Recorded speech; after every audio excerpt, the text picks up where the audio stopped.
Welcome back to the Profit Builder Unscripted. Today, I'm sharing a story about how I got to relearn about how to delegate well and how to actually get myself out of the middle of the minutia where I definitely do not belong, and probably you don't either.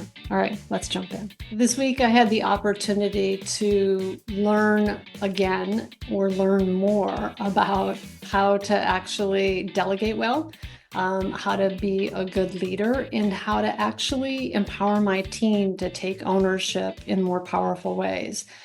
And it came out of, which is often the case for us, like it came out of a breakdown that happened. I had found myself in the middle of the mix of all the minutia and the detail of trying to work through some social media stuff and some marketing things. And it was in the whole marketing side of the business, I had asked somebody on my team to take on and take the lead in driving that several months ago. And slowly but surely, what I realized is I've been taking little pieces of it back, or I've been trying to micromanage little pieces of it. And this week, I realized that I was in the middle of too many conversations of too many details, and it just wasn't making any sense. It was like there was nobody driving the process. And so I got on a call with Dorothy today, who's the person on my team who's driving this, or who's supposed to be leading this piece of it. And I said, I think we have a breakdown. I think we have a problem. I realize that we're kind of talking about all this detail and all this minutia, and I'm not the right person to be in the middle of that conversation. One of us has to own it, and it needs to be you, not me. And I don't think that I have been I think we kind of agreed to that several months ago. Like, I'm sure we did, but I don't think I've been very clear about what does that look like all along the way. I haven't been clear about making sure that we're paying attention to what are our big picture goals, like where do we want to get to?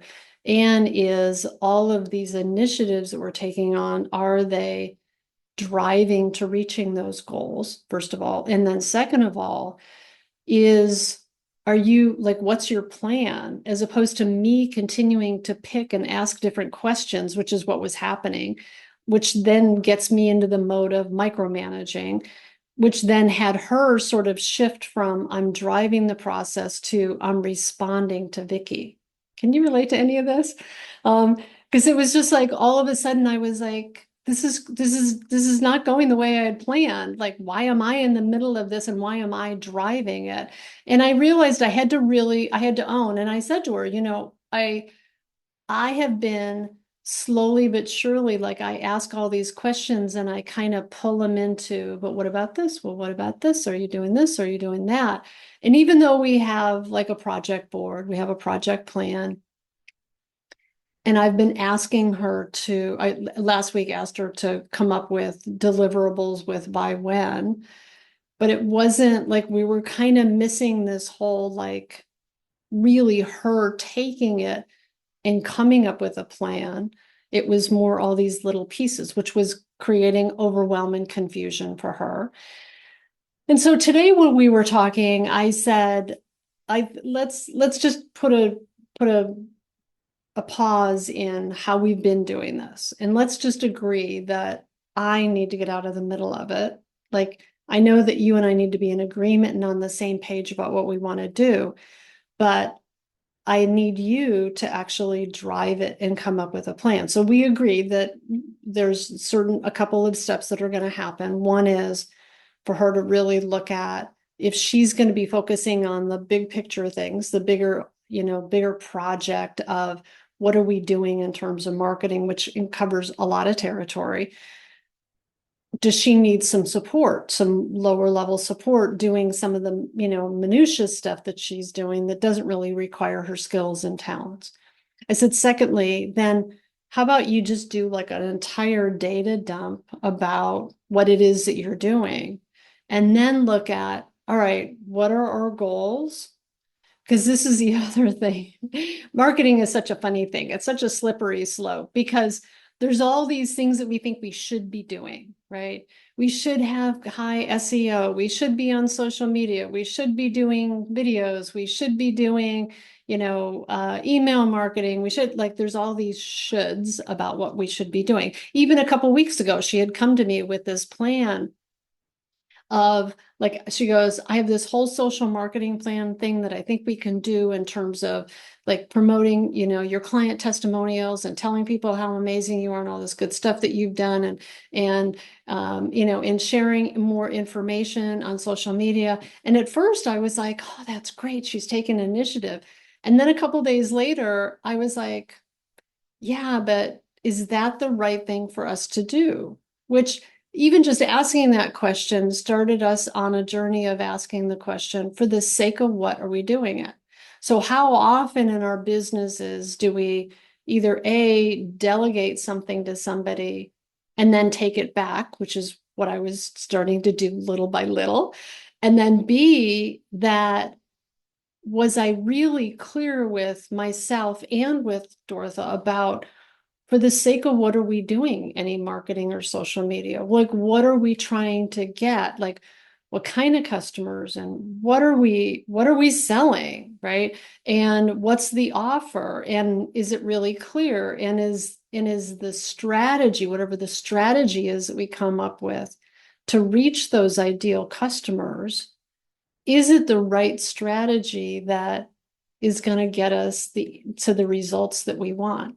And so it's been a really great learning couple of weeks for me and for Dorotha in terms of asking those two questions. Like, what does owning that project really look like? So today in our conversation, we identified what that looked like. For her to actually own it means she comes up with a project plan, and that project plan is secondarily and really important in service to what our goals are. So having a clear outcome of all these things that we're doing, what is it in service to? What's our goal? What do we want to get out of it? And then B, what does she think is the best strategy for getting there?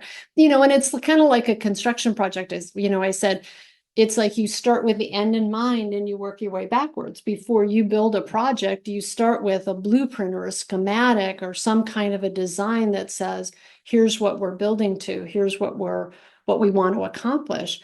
And then standing with the end in mind, you look backwards. And I think it's true for every part of our business. And the more clear that she and I have been getting on these two things, and coming up with some measurables, I'm super excited right now. First of all, I'm super excited and grateful that we were able to have this very open, honest conversation with each other, and that we could, declare a breakdown, and that we started anew. Like, we came up with a new plan. I'm like, all right, like, let's just take the next step. And as much as I want to get into action right now, I'm like, the next action is just to know, where do we stand right now? Like, if this is our goal, this is what we want to get accomplished by the end of the first quarter 25, and the end of, by the end of the second quarter 25, we have measurable goals.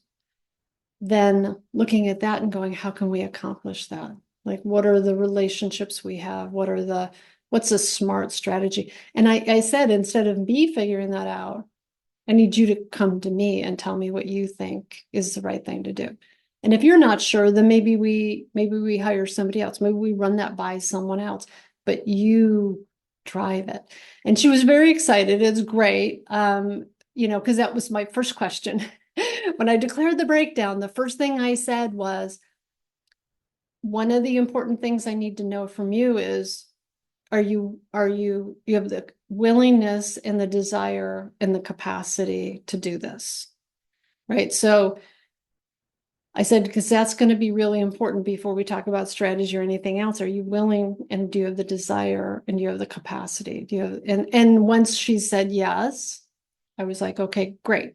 Then let's talk about what's working, what's not working, what do we need to have be different.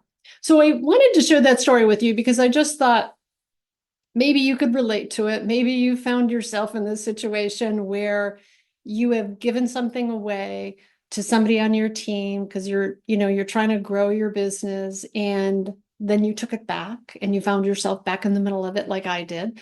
And, I think just sometimes we have to be noticing when that, and part of it was just like, I didn't even know that I was doing that until I really stopped and went, why am I so anxious? Why is this so frustrating to me? And what was great is that she said, when she started to say, like, I'm really confused, I'm unclear about what I need to do, so on and so forth. And I'm like, oh, I have created that lack of clarity because I keep picking and pushing on all these different things as opposed to asking her. And it was even interesting in this conversation I had with her that I noticed that I wanted to go to, she wanted to ask me what I wanted to do.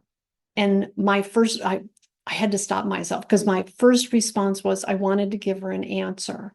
And our team does this, our employees do this with us all the time, right? Like they want to know what we want them to do. And I started to answer, and then I stopped myself and I said, well, what do you think needs to happen? What do you think is a good strategy? And I got to watch myself like have to like take a breath and listen, and watch her like have to stop and go, all right, what do I think my answer is to this, and offer that up. And there was this other element of like timing of when things need to happen, that instead of me wanting to push or drive that and maybe alter her answer, I had to stop and I had to go, okay, well, what's your thoughts about this? Or how do you see that happening? Or how do you see this working? Or when do you think that could get done by? Like learning to sort of stop myself and stop ourselves as leaders from always wanting to be the one to have the answers, and asking other people.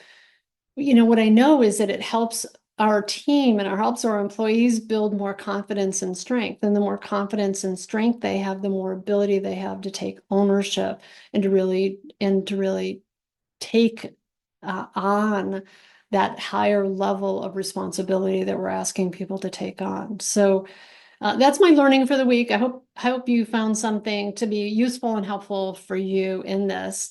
And just a reminder that if you find the content that I share here on the podcast to be helpful and useful to you, you might want to check out my book, The Profit Bleed: How Managing Margin Can Save Your Contracting Business. It's really a lot about like all the areas of your business where profits start to leak out, but also about how do you create systems and processes to stop the leaks from happening in the first place. So you might want to check that out. You can find it on Amazon, or there's a link below. And if you like these videos, please make sure that you follow me or subscribe, share it with other people that you know who might get value from it. And I look forward to seeing you next time on the Profit Builder Unscripted. Thanks for being here.